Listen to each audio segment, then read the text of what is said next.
Hello and welcome to Ani's Short Stories. I hope you enjoy this story. I'm going to try and upload a new story each day. A Horror at East Cowes. Holly Arnold leaned against the railing of the ferry, her auburn hair whipping in the brisk autumn wind. The Isle of Wight lay ahead, shrouded in a thick veil of mist that blurred the outlines of the coastline.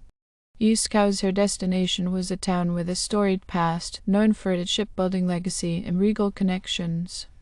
But Holly wasn't here for the history. She had inherited a waterfront property from an estranged great-uncle she barely remembered. The lawyer's letter had been succinct. The property at 14 Tidewater Lane now belongs to you. The house loomed at the edge of the town like a sentinel, its weathered brick facade streaked with salt and age. A wrought iron gate hung askew, creaking mournfully as Holly pushed it open. Beyond lay an overgrown garden, a tangled mess of weeds and brambles that seemed to recoil from the sea's perpetual breath. The house itself was imposing, with narrow windows that gleamed like watchful eyes and a slate roof sloping unevenly as if weighed down by the years. Inside, the air was stale, carrying a faint metallic tang that reminded Holly of old blood. The rooms were sparsely furnished, with dark wood and fraying upholstery hinting at better days. A large oil painting dominated the living room, a shipyard scene, with men laboring over a massive vessel. One figure, separated from the group, stared directly out of the canvas. His face was pallid, his eyes wide with terror. Holly shivered and turned away. She set about unpacking her belongings, but the creaks and groans of the house felt more pronounced as the evening deepened. Shadows stretched and twisted across the walls, their movements disjointed, as if they existed on a different plane. On the second night, Holly first heard a rhythmic banging from below, muffled yet insistent. She followed the sound to the basement door, which resisted her efforts to open it. After several attempts, the door yielded with a groan, revealing a staircase descending into darkness. Armed with a flashlight, Holly descended cautiously. The basement smelled of damp earth and something acrid, like burnt oil. Scattered across the floor were tools, hammers, wrenches, and rusted saws, but it was the centerpiece of the room that arrested her attention. A ship's keel lay incomplete, its jagged edges pointing accusingly toward the ceiling. Surrounding it were scraps of metal, wooden beams, and, most disturbingly, bones. Human bones, their surfaces blackened and charred.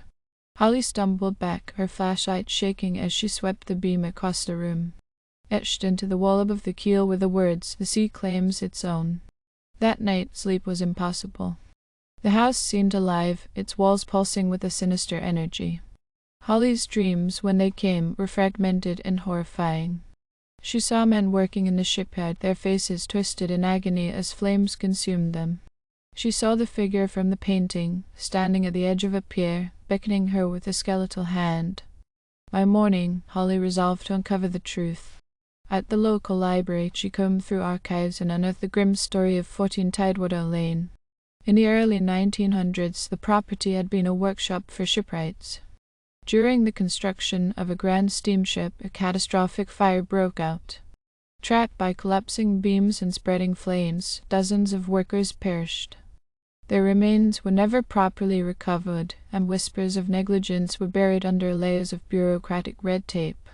One name recurred in the accounts, Elias Thorne, the foreman. Accused of cutting corners and ignoring safety measures, he vanished after the disaster. Some claimed he had fled the island, while others believed his spirit had been claimed by the inferno. As Holly read further, she discovered unsettling accounts from local strange lights near the house, sounds of hammering, and ghostly figures by the shore. Each story added weight to the sinister atmosphere enveloping 14 Tidewater Lane. That evening, the house felt heavier, as if the weight of its history pressed down on Holly. The banging from the basement returned, louder and more desperate. Determined to confront whatever lingered, she descended once more, this time carrying a crowbar. The keel seemed to pulse, its wooden surface gleaming as though slick with sweat. Holly approached cautiously, and as she neared, a cold gust extinguished her flashlight. In the pitch black, she heard whispers, a cacophony of voices pleading, accusing, cursing. "You must finish it," they intoned. "Only then will we rest." A sudden force propelled Holly backward, slamming her against the wall. When she regained her senses, the room was illuminated by an unearthly glow. The figures of the dead materialized around her, their translucent forms bearing the marks of their violent ends. Burned flesh, crushed limbs, and sightless eyes fixed on her. "Vanish what?" Holly screamed. The ghostly foreman stepped forward, his skeletal hand pointing to the keel. The ship must sail. Driven by a compulsion she couldn't resist, Holly found herself lifting tools, her movements guided by unseen hands. Hours stretched into an eternity as she worked, the spirit's memories blending into a macabre symphony. When the final nail was driven, the keel glowed brighter, its foam shimmering before disintegrating into a fine mist that seeped through the walls and floor.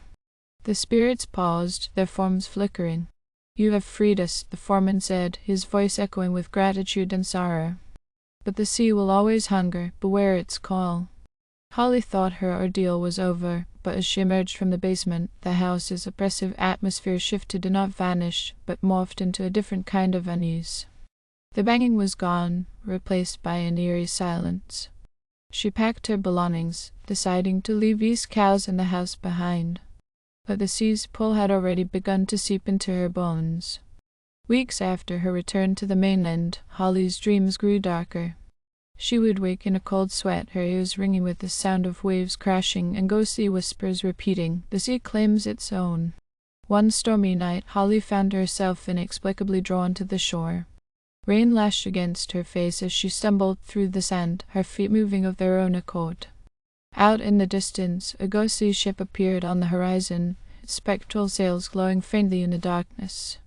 Holly's heart raced as she realized the figures aboard were watching her, their hollow eyes reflecting her own terror. The ghostly foreman appeared at the water's edge, his skeletal hand extended. "The sea always hungers," he intoned, "and now it calls for you." Holly tried to scream, but the wind tore the sound from her throat. The tide surged forward, pulling her into its icy embrace. The last thing she saw before the darkness claimed her was the ghostly ship, its crew waiting silently as the waves swallowed her whole. Back on the Isle of Wight, locals whispered of a new haunting at 14 Tidewater Lane. Some claimed to see a lone figure, a woman with auburn hair, standing by the shore, staring out at the horizon with eyes as hollow as the sea itself. On stormy nights, the ghostly ship could still be seen, its spectral crew joined by a new member, forever bound to the relentless hunger of the sea. Thank you for listening. I hope you enjoyed this story. Please don't forget to like, and even better, like and subscribe. Thank you very much, and I hope you have had or have a great day.